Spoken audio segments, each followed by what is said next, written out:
नमस्कार, आपण पाहतो आहात युगबदल न्यूज मराठी। आज दिनांक 13 जानेवारी 2024 रोजी सकाळी 7:30 वाजता मालेगाव मेहकर रोडवर पांगरीकोटेच्या बस स्टँड समोर 4 व्हीलर कारचा अचानक टायर फुटल्यामुळे कार चालकाचे संतुलन बिघडले व समोरून येत असलेल्या 4 व्हीलरला समोरासमोर धडक झाली।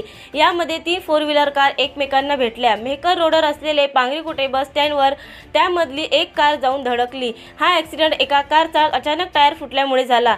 या अपघातामध्ये कोणत्याही प्रकारची जीवितहानी झाली नाही व जवळच असलेल्या पांगरीकोटे गावातील नागरिकांनी येऊन झालेल्या अपघाताची पाहणी करून कारमधल्या नागरिकांना सुखरूप बाहेर काढले व कोणाला काही लागले का नाही त्याची पाहणी केली। तसेच मेहकर रोडवर असलेल्या पांगरीकोटे बस स्टँड समोर गतिरोधक आवश्यक असला पाहिजेत अशी गावकऱ्यांनी मागणी केली, जेणेकरून असे अपघात होणार नाही। कारण मेहकर रोडवर पांगरीकोटे बस स्टँड समोर जिल्हा परिषद शाळा आहे, जेणेकरून उद्या अशी मोठी काही हानी होऊ नये यासाठी लवकरात लवकर बस स्टँड समोर गतिरोधक झाला पाहिजेत असे मनोगत पांगरीकोटे गावातील नागरिकांनी प्रसारमाध्यमांशी बोलताना आपले मनोगत व्यक्त केले।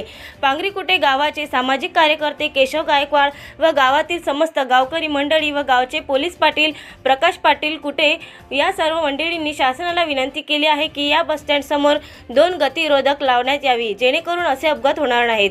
कॅमेरामॅन मालेगाव प्रतिनिधी अनिल इंगळे।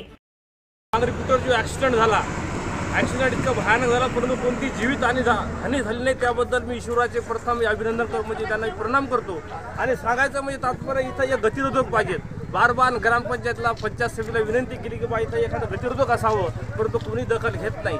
आणि 15 वर्षापूर्वी हे जे शेड आहे हे अशाच अवस्थेत शेड आहे। आणि दुसरं सांगायचं म्हणजे इथं 2 ते 4 गावाची अवस्था आहे की मानका, खेरडी, रेगाव आणि पूर्ण पब्लिक इथं असते, परंतु इथं एक साधं गतिरोधक नाही। जवळच एक शाळा आहे, इथं लहान मुलं खेळतात। उद्या जर शाळामध्ये जर गाड्या गेल्या असत्या तर फार मोठा ॲक्सिडेंट झाला असता आणि आपल्या गावाची फार मोठी हानी झाली असती, परंतु इथं द्यायला कुणाला लक्ष नाही। एक प्रतिनिधी आमदार असतो, खासदार असतो, जिल्हा परिषद सदस्य असतो, पंचायत समिती सदस्य असतो, फक्त आपल्या तिजोरा भरण्याचं काम हे लोक करत आहे, म्हणून ही अशी अवस्था चालवली आहे। तरी इथं ताबडतोब गतिरोधक बसण्यात यावं असं मी गावकऱ्याच्या वतीनं विनंती करतो।